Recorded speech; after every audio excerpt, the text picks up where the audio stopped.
E- Olá, espero que esteja tudo bem com vocês.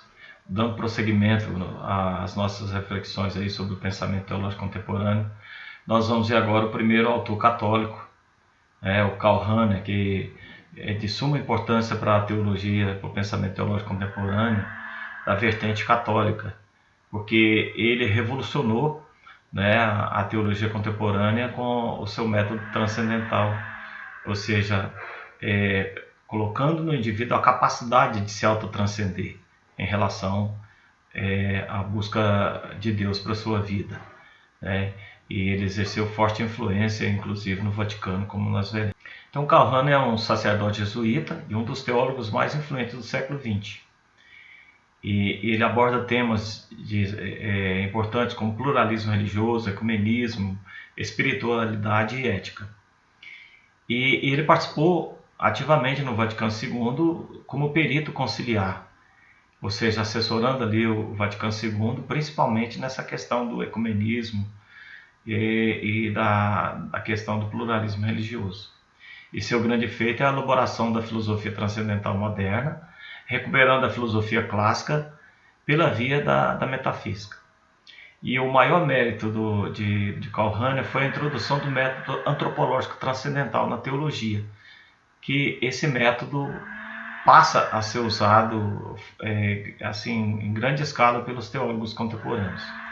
E a sua teologia, conhecida como teologia transcendental, se caracteriza por uma abordagem antropológica dos problemas teológicos, em confronto com a objetividade da revelação e a subjetividade humana. E a sua tese central, é que ele vai defender que, sendo o ser humano, em virtude de sua transcendência, o ente essencialmente orientado para Deus, ou seja, que tem naturalmente ali uma abertura para Deus, para essa busca de Deus na sua vida, e só encontra sentido para a sua vida nessa busca, o lugar da teologia é então a antropologia. O locus teológico passa a ser o homem, a pessoa, a partir da qual vai se elaborar a teologia, as reflexões teológicas. Então não se contrapõe à tese teocêntrica da teologia, porque vai colocar em relação direta esse ser humano com Deus, que fala através da sua consciência. Então, para se falar de Deus, tem que dizer algo sobre o ser humano, e assim vice-versa. Para falar do ser humano, precisa falar algo sobre Deus, porque na sua essência o ser humano está ligado diretamente com Deus, que é o seu Criador. E para falar de Deus é preciso de falar do ser humano, porque esse Deus se revela em função do ser humano. Sobre a virada antropológica promovida por Karl Rahner, mostra o esforço dele em conjugar um objetivismo clássico com a emergência da subjetividade. Veja bem, o que é o objetivismo clássico?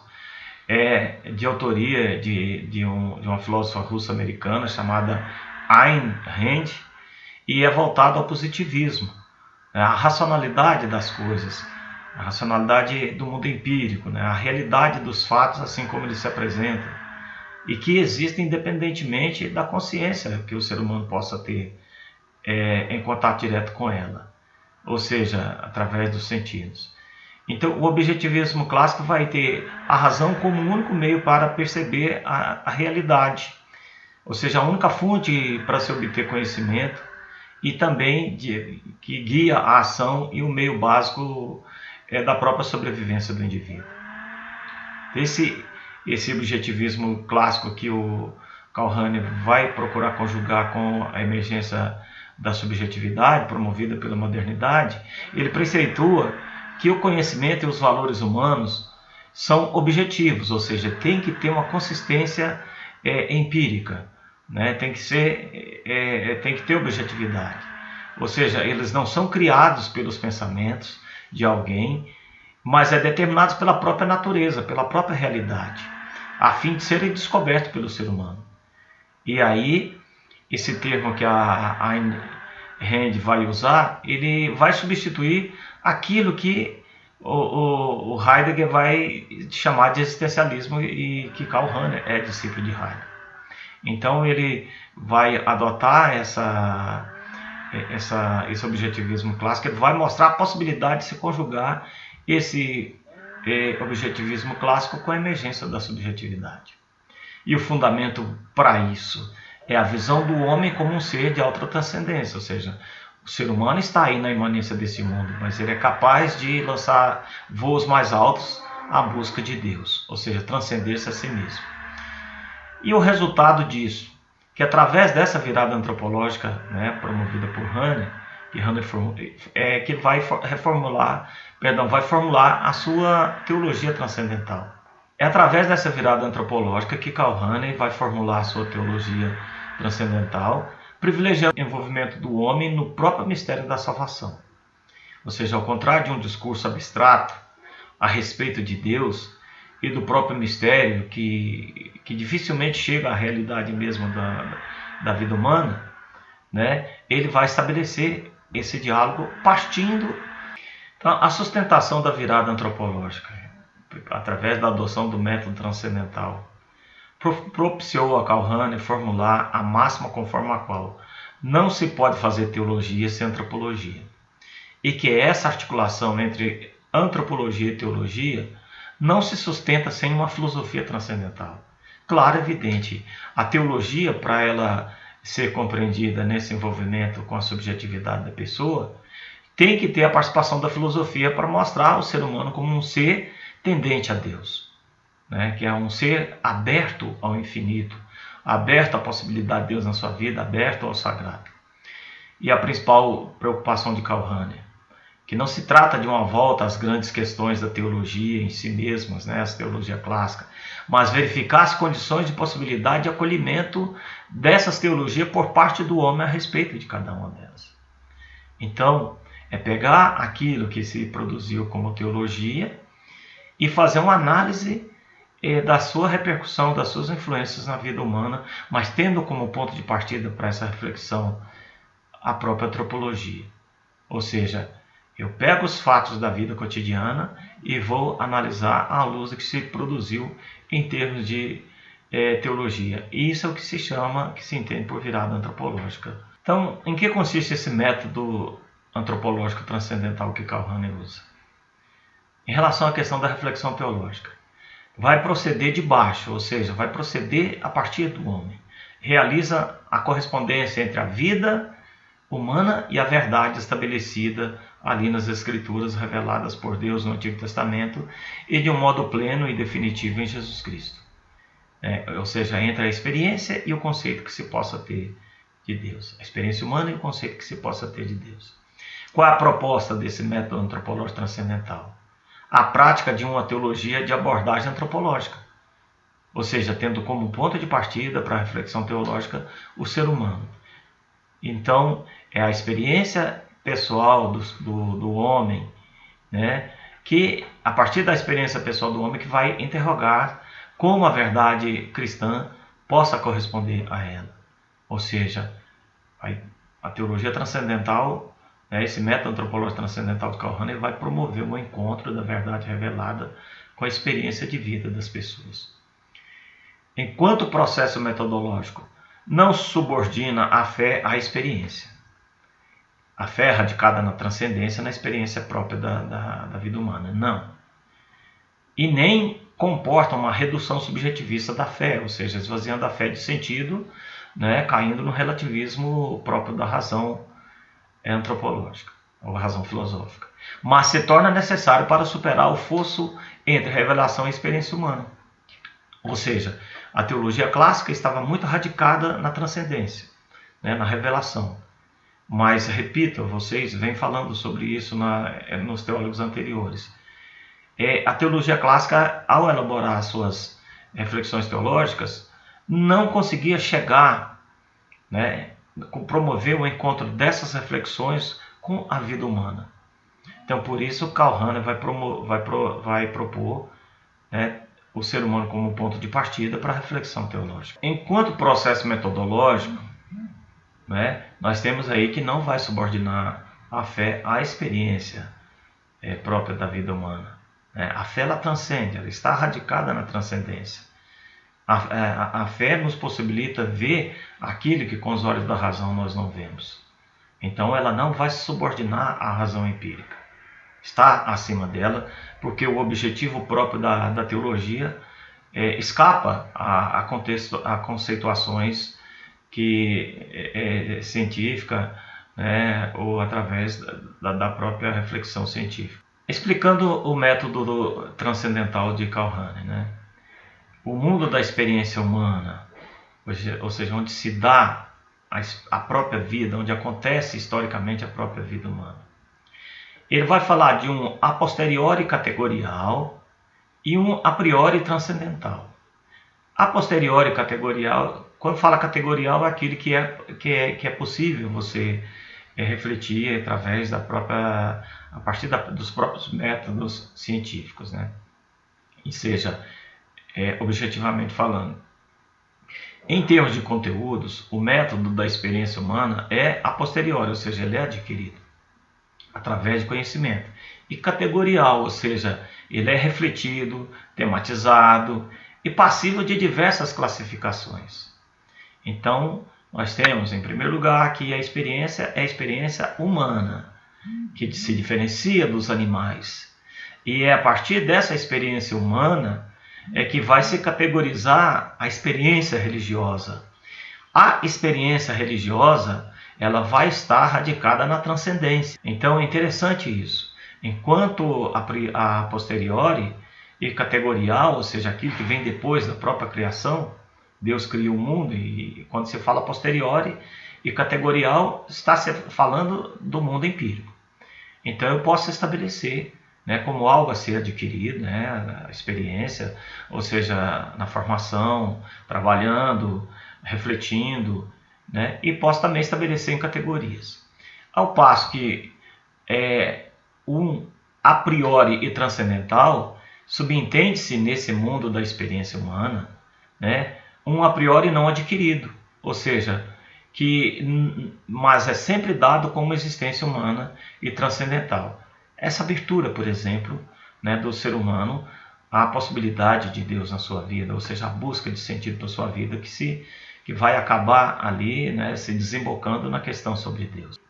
E é sempre dado como uma experiência humana e transcendental, que significa dado de modo refletivo e atemático, mas que é o único, ou seja, quando fala atemático não se estabelece categorias, né, mas que é o único que torna possível a realidade categorial.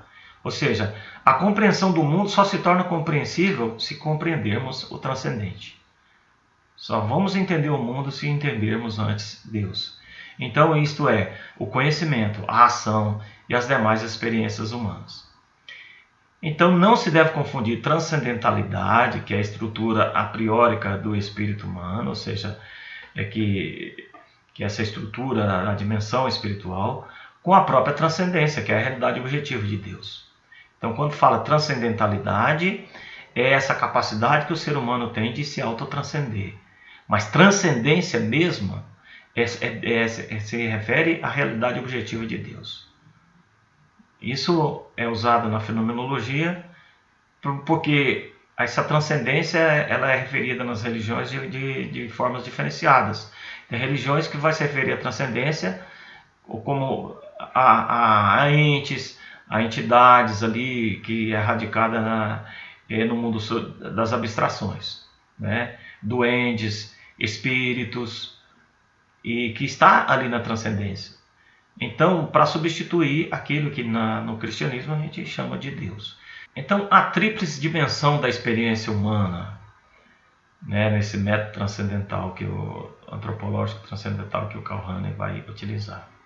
Em primeiro lugar, nós temos a experiência da finitude, e que vai remeter a um horizonte infinito, né? O ser humano se percebe que é um ser que tem uma vida curta, né? Que vai ter um momento em que ele vai morrer.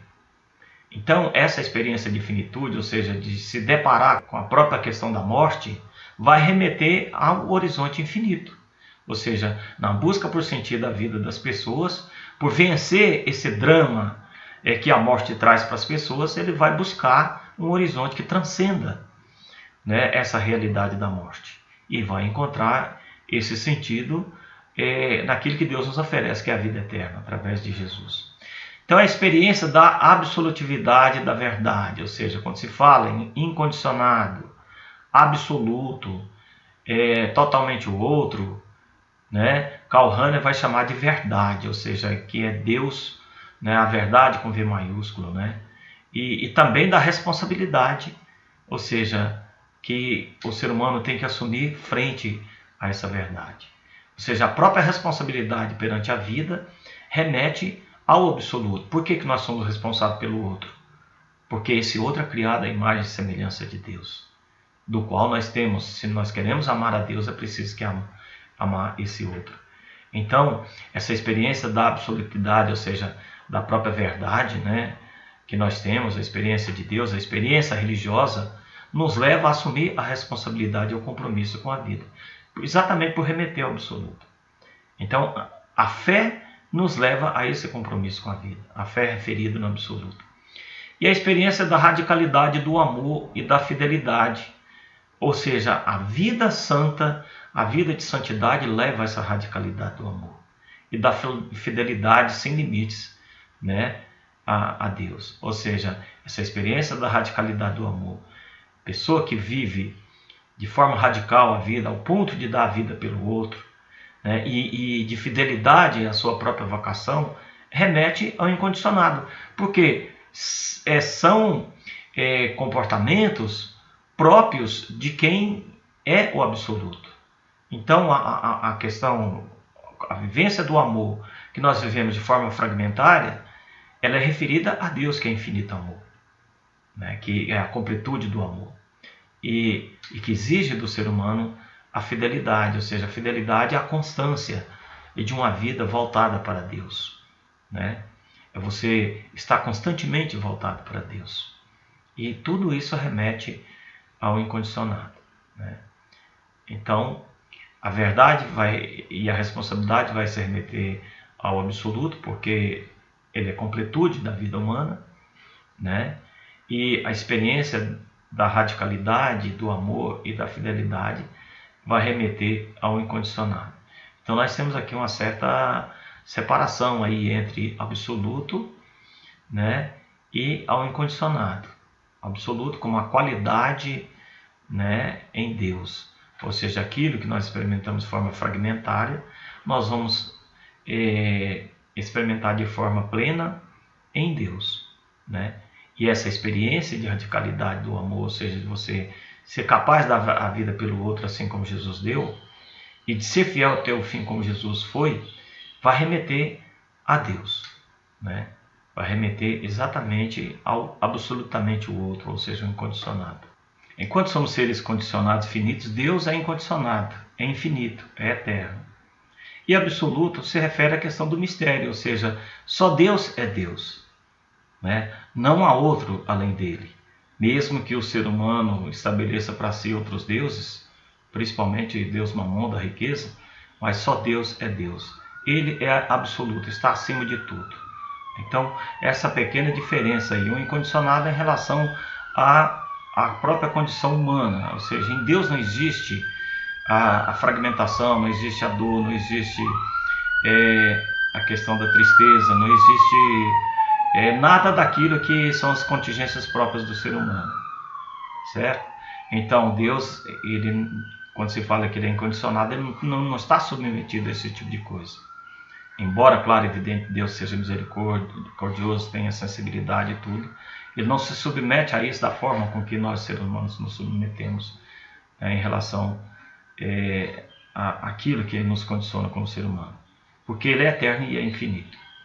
E quando se fala absoluto aqui, o Karl Rahner vai se referir ao mistério, ou seja, aquilo que Deus é na sua essência. Só Deus é Deus, e mais ninguém e mais nada.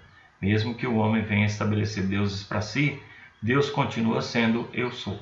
O conceito de Deus em Karl Rahner. Então a questão sobre Deus é o ponto de partida e chegada da reflexão sobre a fé, em torno da qual se resume toda a compreensão da realidade histórico-salvífica de que se ocupa a teologia. O que significa? Aqui nós vemos aquilo que o teólogo francês Claude Refré fala de circularidade hermenêutica. Ou seja, o ponto de partida é a questão sobre Deus, que está no homem, no coração do homem. E depois sai e vai haver uma reflexão teológica à luz da teologia produzida, né? E também vai voltar de novo a esse homem com a resposta sobre o que é Deus.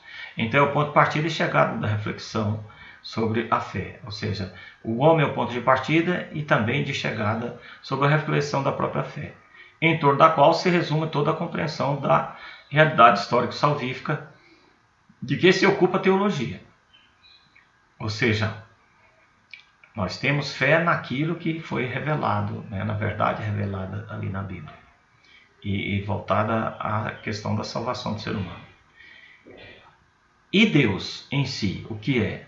É um dado da consciência humana, não sabido de um modo temático e objetivado, ou seja, é impossível que nós possamos estabelecer categorias para descrever Deus, ou temas que se referem a Deus, mas sim consciente de um modo atemático e não objetivado, ou seja, é uma existência a priori de Deus, que nós, o máximo que a gente pode chegar ao conhecimento dele é através daquilo que está revelado ali nas Sagradas Escrituras e que Jesus nos deu a conhecer.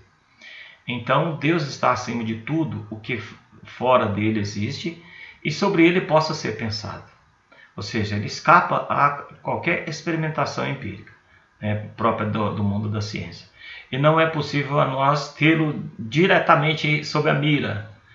E achei interessante esse termo aqui, ou seja, não dá para nós divisarmos Deus, avistarmos Deus. Qualquer coisa nesse sentido aí é pura superstição, pura fantasia. Quando, por exemplo, alguém diz, eu estou vendo Jesus Cristo ali na Eucaristia. Isso é algo mágico, algo fantasioso, porque os nossos olhos podem nos trair, a nossa fé não nos trai. Por isso Santo Agostinho vai dizer que o que importa não é o que vemos, porque aquilo que vemos, os nossos olhos podem nos trair, mas aquilo que cremos pelos olhos da fé. Então Deus é mistério e nada mais. Então Deus, é mistério. Então a melhor descrição, se eu cobrasse uma prova para vocês, qual a descrição que você tem de Deus? A melhor resposta seria essa: Deus é mistério. Ou então você colocar eu sou, pronto. Nada mais. Ou seja, o que eu sou para alguém? Quem é Deus? Aí você coloca, abre aspas, eu sou, fecha aspas. A pessoa não ia entender nada. Claro que não. Porque Deus não é para ser compreendido. Deus é para ser vivido. Deus é para ser experienciado. Deus é para ser vivido e não compreendido. Até porque, a partir do momento que ele passa a ser compreendido, ele deixa de ser mistério. E deixa de ter a sua importância enquanto transcendente a esse mundo. O existencial sobrenatural em Karl Rahner. Existencial é o termo pego de empréstimo a Heidegger, do qual ele foi aluno, né, da sua obra Ser e Tempo, e que vai indicar o que caracteriza a existência em seu ser e na compreensão desse mesmo ser, de modo diverso das coisas. Ou seja, o homem vai se perceber como diferente das demais obras criadas. A existência sobrenatural. A graça é uma realidade dada por Deus numa relação dialogicamente livre e, portanto, indevida e sobrenatural. Indevida porque nós não temos qualquer mérito a ela. E é sobrenatural porque é divino.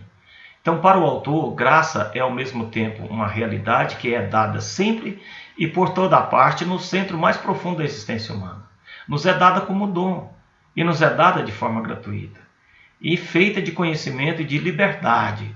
Ou seja, Deus se revela, nos dá a sua graça, nos concede a sua graça, mas nos dá a liberdade de fazer bom uso dela ou mesmo de esvaziar nosso coração dessa graça através da prática do pecado.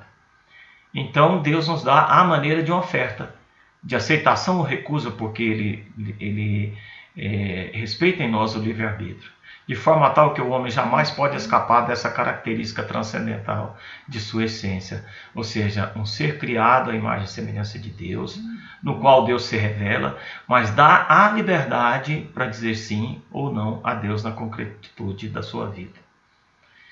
Então o alcance da graça está presente no cristão anônimo e em toda a religião. Interessante isso aqui, porque essa graça ela não está circunscrita ali somente no cristianismo, no âmbito cristão, né? Que pelos conhecimentos que Jesus nos dá é possível nós alcançar essa graça, principalmente através, né, do rito sacramental, né, através da Eucaristia, através da vivência dos sacramentos, da celebração da missa.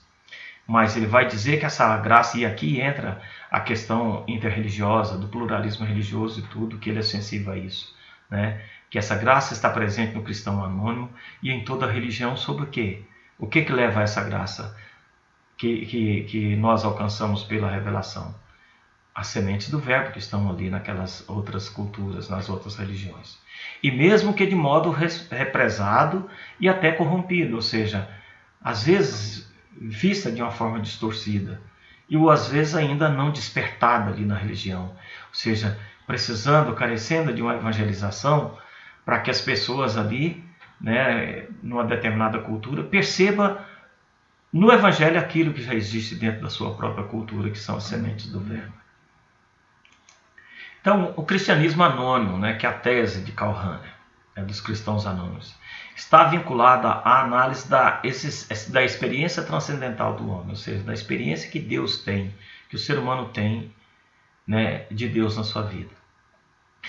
Qual foi a acusação a Calhoun dessa tese dele, dos cristãos anônimos? Que às vezes não é bem vista pelo clero católico, principalmente pelos tradicionalistas, né, quando se fala na necessidade de diálogo com as outras religiões. A acusação de minar a motivação missionária da igreja. Ou seja, se já existe a graça ali, né, presente nas religiões, para que então evangelizar? Para que apresentar Jesus como essa graça salvífica? Não precisa, não tem necessidade, né? Mas, ou seja, qual que é a argumentação para isso, né, dos acusadores de Hannah? Se pode ser salvo sem conhecer Cristo, nem pertencer à igreja, por que então anunciar o evangelho? E aí poderia levar as pessoas ao comodismo de não sair para anunciar o evangelho. Mas a tese de Calhoun, todo homem entendido não abstratamente em sua pura natureza humana, mas concretamente, né, considerado na presente ordem histórica de economia salvífica, pode ser cristão anônimo, embora nem sempre seja cristão explícito, ou seja, de uma forma indireta, mesmo que imperfeita, mas ele pode ser um cristão anônimo.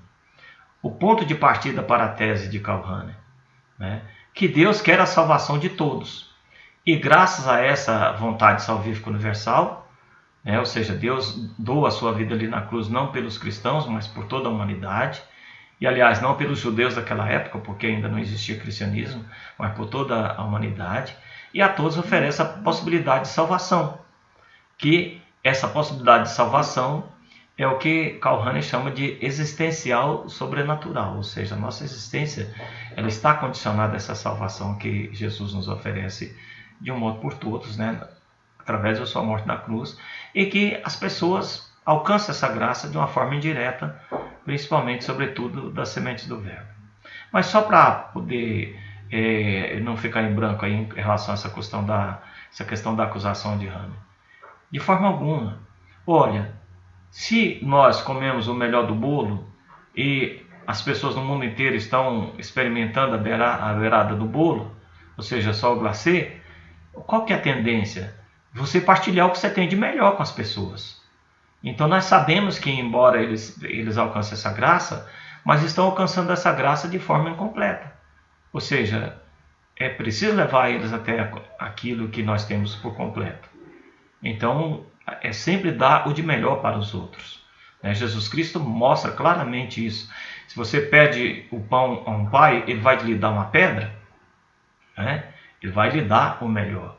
Então nós precisamos de fazer isso. Mesmo sabendo que as pessoas nas outras religiões possam, pela prática dos valores ali, que se traduz nas sementes do verbo, que foram espalhadas ali nas religiões no momento da criação, mesmo sabendo disso, é preciso a gente levar essa graça que nós temos, né, em abundância nas nossas vidas, através, né, daquilo que Jesus deixou para a nossa igreja e que chega até nós até hoje por meio da igreja, que é o depósito da fé. Toda aquilo que é motivo para a nossa salvação e para a santificação das nossas vidas. Então, um impasse para essa tese de Hannah. Como resolver o problema da necessidade da fé para a salvação dos que conhecem, dos que não conhecem ou não aceitam a revelação cristã? Qual é a solução que Hannah coloca? Distinguir entre a revelação explícita, ou seja, aquela revelação que está ali nos textos sagrados e que se dá de forma mais visível em Jesus Cristo, ou a temática, né? Ou seja, o categorial, né? Que é a revelação cristã, e revelação implícita, ou seja, pelas formas que Deus, só conhecida por Deus, ele se revela no coração do ser humano e nas próprias culturas em outras religiões. E essa revelação também é a temática, ou seja, ela não é de forma a se captar pela experiência empírica. Ou transcendental, ou seja, que alcança todo homem na sua experiência transcendental. Ou seja, alcança todo aquele que em outras religiões sai à busca de sentido para a sua vida, sai em busca de Deus, já que tem dentro de si essa tendência. Então isso soluciona esse impasse, ou seja, faz com que a gente claramente entenda que a fé ela independe da religião, né? A fé na transcendência ela é algo subjetivo, né? Enquanto a crença é algo objetivo, ou seja, referida a uma religião, a fé ela se refere à própria pessoa. Então a perspectiva haneriana: o cristão anônimo é um homem justificado e salvo pela graça de Deus. Aqui Karl Rahner vai resgatar a ideia da justificação ali de Martinho Lutero, né? Conforme a mesma economia de todo cristão explícito, ou seja, pelo mesmo entendimento que o cristão explícito vai receber a salvação, né? O cristão anônimo também vai.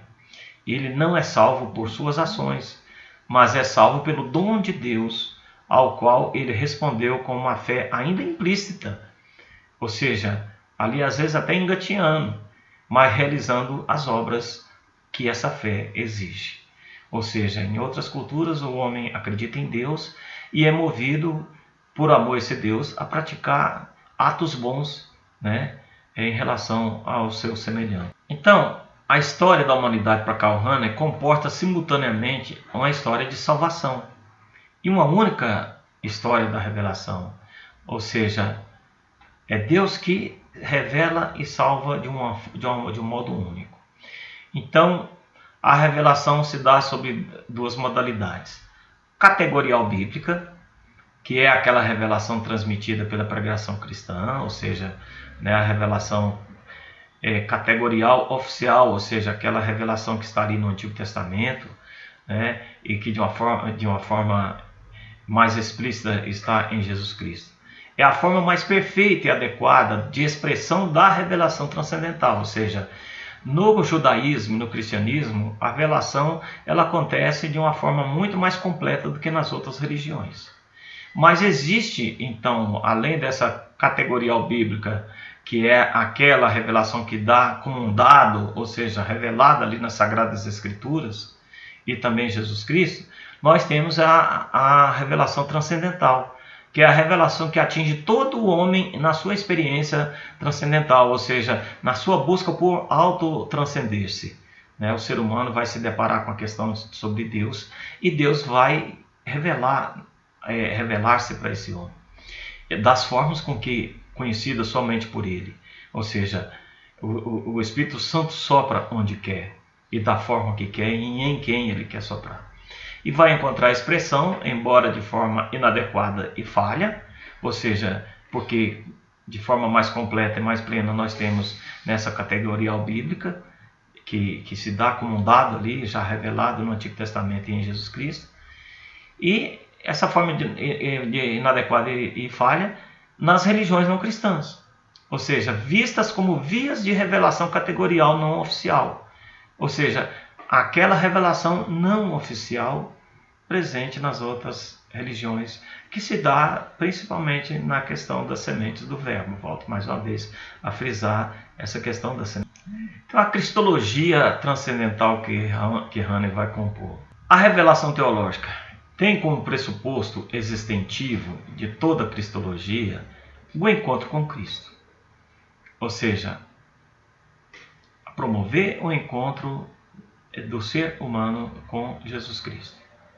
esse encontro com Cristo pode assumir dois pontos de vista. Em primeiro lugar, uma cristologia ôntica, ou seja, cristologia a posteriori categorial, apreendida pelo ser humano, que ilustra o que é o evento do Cristo, ou seja, ali historicamente ele se encarnou no seio da humanidade, né, recebendo o nome de Jesus, nasceu ali em Nazaré, ou seja, viveu em Nazaré, nasceu em Belém, viveu em Nazaré. Ou seja, a cristologia ôntica é a cristologia a posteriori categorial, ou seja, própria da revelação, né, desse Cristo que se encarna no seio puríssimo da Virgem Maria, que vive entre nós, tem uma vida, né, ele padece, morre na cruz e ressuscita.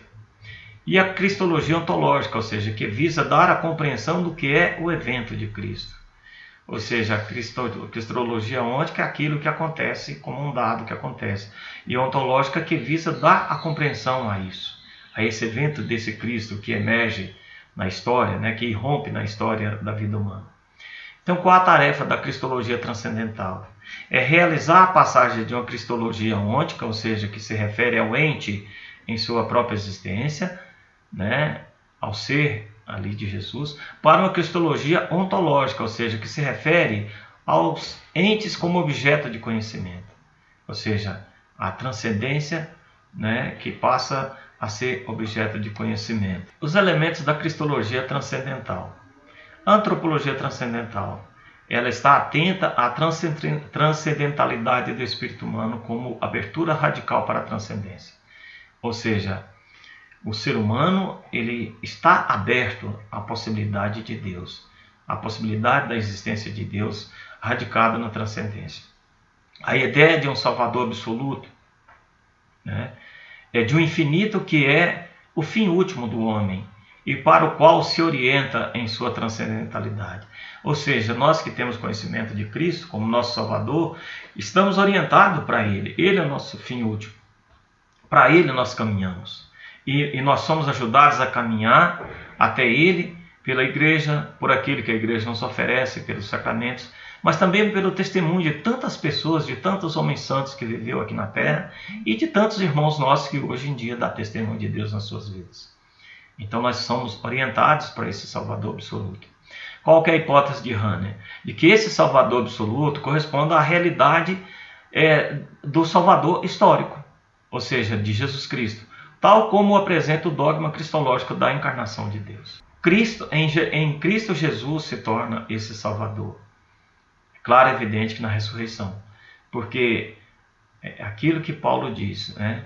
Vã seria nossa fé e nossa pregação se Jesus não tivesse ressuscitado. Então há uma dupla direção aí nessa cristologia transcendental de Karl Rahner. Uma mais propriamente cristológica, que é destinada a tornar compreensível a encarnação de Deus como autoexpressão de Deus na história humana, ou seja, que Deus se revela inserindo no seio da humanidade, como uma constante relação entre antropologia e cristologia. Ou seja, a antropologia é uma cristologia incompleta, assim como a cristologia vai ser uma antropologia que transcende a si mesma. Então a antropologia é a cristologia em si, né, ela vai se completar com a antropologia. Então, a antropologia é uma cristologia incompleta e a cristologia é uma antropologia que transcende a si mesma. Então, ou seja, a cristologia vai ser o resultado dessa antropologia, né, nessa busca do homem com Deus. Então, uma mais propriamente soteriológica, ou seja, aquela voltada à compreensão de quem é Cristo e aquela voltada à questão da salvação, da compreensão da salvação. Então, essa cristologia transcendental, né, que vai nessa direção da salvação, ela está voltada para o desenvolvimento de uma constante relação entre existencialidade e cristologia. Ou seja, o homem que ama incondicionalmente, que aceita a morte sem desespero, que enfrenta o futuro com esperança, um homem que diz sim ao sentido positivo da vida. Então, aqui nós estamos não na questão do conhecimento sobre Cristo, que através da antropologia, né, cristológica nós podemos chegar, mas a vivência desse Cristo em vista à nossa salvação. Ou seja, um homem que diz sim ao sentido positivo para a vida. Essa questão, né, de aceitar a morte sem desespero. Esse termo desespero, ou seja, é a falta de esperança. Mas que esperança é essa, né? Que enfrentar o futuro com esperança. Aqui eu trago a vocês uma profunda compreensão dessa esperança nesse sentido aqui, né? Falada por um homem que não tinha assim, o pé radicado no cristianismo, mas que tem uma afirmação muito profunda sobre a questão da esperança, que é Paulo Freire, que ele vai dizer que a esperança aqui, essa esperança cristã, não é do verbo esperar, ou seja, eu ficar de braços abertos esperando que as coisas aconteçam, eu ficar de braços abertos esperando que Deus realize um milagre na minha vida, por exemplo, me evitar que eu me cure do Covid. Não, essa esperança para Paulo Freire é do verbo esperançar, ou seja, ela me lança à busca, eu tenho confiança e esperança em Deus, mas essa esperança e confiança em Deus me leva a fazer a minha parte. Me leva a ficar de quarentena, a evitar o contágio, a evitar contagiar as outras pessoas, a ter todos os cuidados possíveis. Então, eu faço esse pequeno recorte aqui para vocês sobre essa questão da esperança, que ela não é a esperança do verbo esperar, que implica ali uma passividade, ou seja, eu espero que Deus fique de braço cruzado e Deus faz o restante, como se estivesse totalmente ao meu serviço. Não, é aquela máxima, faça a tua parte que eu te ajudarei. Então é esperar do verbo esperançar, né, que muito bem relembra aí Paulo Freire, né, para quem quiser, né, visitar a obra de Paulo Freire, né, tem a Pedagogia da Esperança, que é uma obra belíssima, né? Aí livre-se desse ranço atual, que estão até confundindo aí, né, falando fora Paulo Freire, e quem é que aparece lá na mensagem na internet? Para mostrar a total ignorância das pessoas nesse momento. Está aparecendo lá a foto do Paulo Coelho, não de Paulo Freire. É verdade. Mas enfim, né, ele nos ajuda a entender o que é essa esperança do verbo esperançar. Então, para finalizar a nossa reflexão aí sobre Karl Rahner, claro, evidente que tem muitas outras coisas boas aí de Karl Rahner, né? Eu trago aqui para vocês alguns comentários sobre Karl Rahner. Jean-Baptiste Metz, que foi discípulo de Karl Rahner, vai dizer que a teologia de Rahner forçou o sistema da teologia de escola, ou seja, a escolástica, né, aquela teologia tradicional, abrindo-o para o sujeito, ou seja, esse sistema abrindo para a questão antropológica. Extraiu o sujeito da rocha de um objetivismo escolástico, né, ali muito ligado à questão da razão, né, racionalista e tudo, ao qual está a teologia de escola, né, a qual essa teologia de escola está presa por todos os lados. E von Balthasar se posicionou com reserva, né, a orientação antropológica da teologia rahneriana, considerando que a filosofia transcendental arruína o conceito do real, do objetivo, ou seja, há um temor de uma antropologização do cristianismo, ou seja, do esvaziamento do cristianismo do evento Cristo, né? E Pannenberg vai ver com otimismo a teologia transcendental de Karl Rahner, lembrando a vocês que Pannenberg não é um autor católico, é um autor protestante, e vai considerar como uma das tentativas mais consistentes de nosso século de manter a reduzida racionalidade da cultura secular, aberta para o horizonte mais vasto de uma racionalidade que conhece também o mistério de Deus, ou seja, vai promover aquela racionalidade própria da cultura secular, que é a racionalidade instrumental, a oportunidade de se envolver com essa racionalidade substantiva, que é própria da religião, né? Reconhecendo o mistério de Deus. Hoje nós vemos o encontro da ciência com a religião, né, em obras como de um físico indiano, Amit Goswami, que ele vai defender na ciência quântica, né, a existência de Deus, através com dados da própria ciência empírica. Então hoje já se promove esse encontro da racionalidade técnica própria da ciência com essa racionalidade instrumental, ou seja, uma racionalidade ligada a valores científicos que se encontra com essa racionalidade ligadas a valores próprios ali da transcendência, ou seja, valores radicados, né, em Deus, referidos àquilo que Deus revela ao ser humano. Até o próximo encontro. Tenha uma santa e abençoada semana.